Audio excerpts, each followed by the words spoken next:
La reconnaissance d'un État palestinien peut être une sortie de crise à Bruxelles après 14 mois de blocage en région bruxelloise.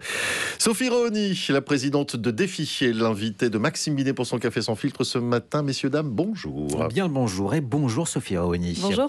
Le gouvernement fédéral a réussi à trouver une ligne commune concernant la bande de Gaza la nuit précédente. Sophie Raoni, est-ce seulement une avancée pour la Belgique ? Il était plus que temps, en effet, d'avancer et vers une reconnaissance de l'État palestinien et vers des sanctions tant à l'égard du gouvernement israélien d'extrême droite qu'à l'égard du Hamas.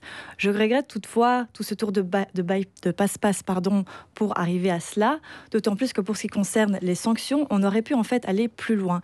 Il y a une certaine hypocrisie quand on dit que l'on sanctionne le Hamas, mais pas lorsque l'on sanctionne ses soutiens. Je pense en particulier au régime iranien. On le sait, le régime iranien aujourd'hui fournit un soutien militaire, financier et politique au Hamas, à l'ensemble de ces organisations terroristes de la région, comme les Hezbollah par exemple.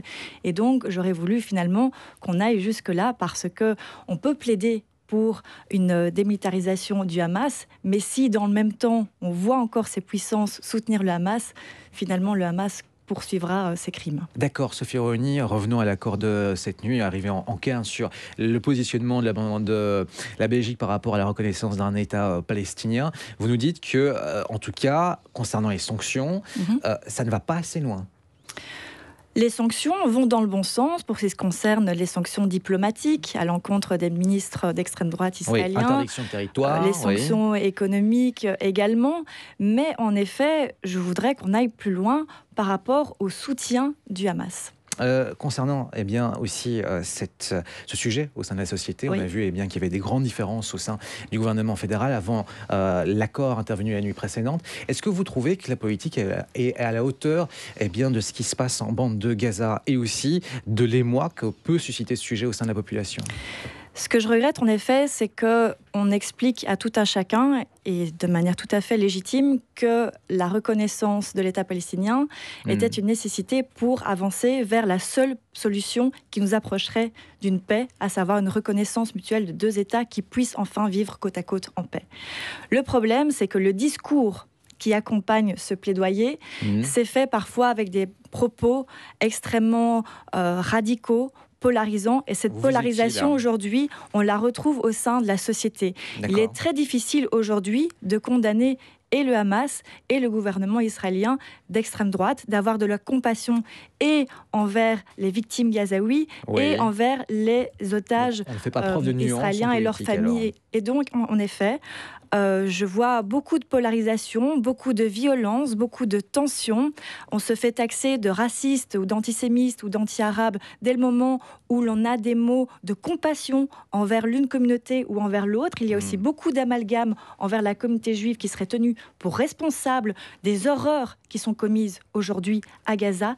Il est temps vraiment que l'on puisse apaiser les choses aujourd'hui partout dans le monde et en ce compris en Belgique. Sophie Raoni, l'accord intervenu la nuit précédente au sein de l'Arizona doit être prochainement débattu à la Chambre des représentants. Parlons de Bruxelles maintenant, à notre sujet. La sortie de crise proposée par le facilitateur désengagé Ivan Verhofstadt est-elle crédible ou c'est de la poudre aux yeux cette solution ? C'est en tout cas une solution, une piste de solution qui a le mérite d'exister, qui me semble beaucoup plus constructive que ce qui a été avancé jusqu'ici.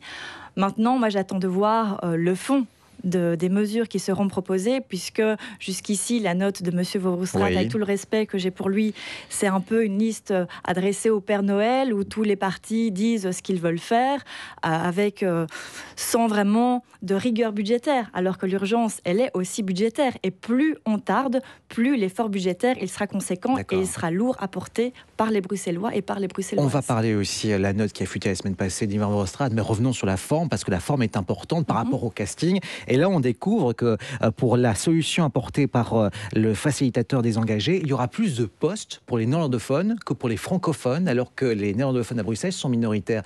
La pilule doit être difficile à passer pour Défi. Pour Défi, comme pour tout amoureux de la région bruxelloise, aujourd'hui il y a un déséquilibre clair entre ce que nous propose M. Verhofstadt par rapport à la composition du gouvernement et la composition de la région bruxelloise, donc sa réalité linguistique et démographique. Maintenant, moi, comme je l'ai dit tout à l'heure, ce qui m'intéresse, c'est le fond. Si maintenant ce déséquilibre est corrigé, entre guillemets, par une vraie remise en cause de notre système institutionnel bruxellois, qui effectivement donne beaucoup plus de poids aux néerlandophones par rapport à leur vrai poids au niveau de la région bruxelloise, parce que c'est ça en fait qui nous coince depuis des mois et des mois, c'est le fait que le système bruxellois est tellement complexe que l'on doit oser le remettre en cause pour l'avenir. C'est au fédéral que la réforme doit avoir lieu, hein ? Oui.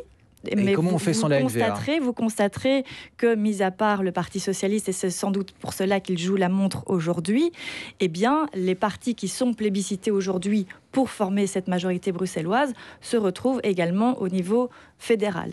Et donc, j'ose espérer qu'ils feront le lien et qu'ils oseront remettre en cause ce système qui nous pénalise depuis des mois. Dans la note qui a fuité la semaine passée du facilitateur Ivan Verhofstadt, il y a le maintien de la fusion des zones de police à Bruxelles, mais en tenant en compte des avis des bourgmestres. Vous êtes farouchement opposé à cette fusion. Est-ce que vous vous sentez quelque part écouté ? Mon parti Défi est farouchement opposé à la fusion des zones de police, de la même manière que les bourgmestres, et maires et engagés également, sont opposés à cette fusion des zones de police, et l'ensemble des acteurs de la police et de la justice. Pourquoi ? Parce qu'en fait, on est en train de fabriquer un brol qui sera coûteux, qui sera inefficace et qui va tuer la police de proximité. Cette police de proximité, aujourd'hui, elle est essentielle pour assurer un devoir de prévention, mais aussi assurer une rapidité lorsque vous devez envoyer des patrouilles dans certains quartiers. Demain, si on va vers ce projet, qu'est-ce qu'on va avoir ? On va avoir un chef de corps qui pourra envoyer des patrouilles dans une certaine zone de police, en tout cas dans un certain quartier, et pas dans un autre. Alors que, parce que j'entends M. Boucher dire « oui, mais c'est un droit de l'homme d'être en sécurité oui. », c'est surtout un droit humain d'être en sécurité partout, où que l'on soit en région bruxelloise, et demain, ce droit, il risque d'être compromis. D'accord, mais tout de même, il y a une volonté du fédéral de sécuriser davantage la région bruxelloise, sa capitale, avec aussi l'envoi des militaires en rue pour protéger la population face aux narcotrafiquants. C'est ridicule. On ne peut pas dire qu'on ne fait rien. C'est ridicule, c'est absurde. Déjà, c'est l'aveu de l'échec du MR en matière de sécurité. Un quart de siècle aux commandes de l'État fédéral, qu'est-ce qu'ils ont fait pour pouvoir refinancer la justice et la police ? On va envoyer l'armée et puis quoi ? On sait que le modèle politique de M. Boucher, c'est M. Trump, sauf qu'ici, on n'est pas aux États-Unis. Les militaires n'ont pas la capacité d'arrêter des personnes, de procéder à des fouilles, de procéder à des contrôles d'identité. S'il se passe quelque chose, qu'est-ce que les militaires pourront faire ? Eh bien, ils devront appeler la police. C'est juste ridicule, c'est du populisme qui nous éloigne de la vraie solution, à savoir refinancer la police et la justice. On a des mannes budgétaires pour ce faire. Mon parti, depuis longtemps, plaide notamment pour un parquet national financier spécialisé en matière de criminalité économique et financière. On aura des milliards et des milliards d'euros à injecter dans la justice. C'est ça la priorité aujourd'hui. Voilà, un café très serré ce matin de Sophie Rony, la présidente des Défis. Merci messieurs, dames. Bonne journée, Madame Rony. Merci, vous aussi. Il est 7h22. Retrouvez tous les podcasts et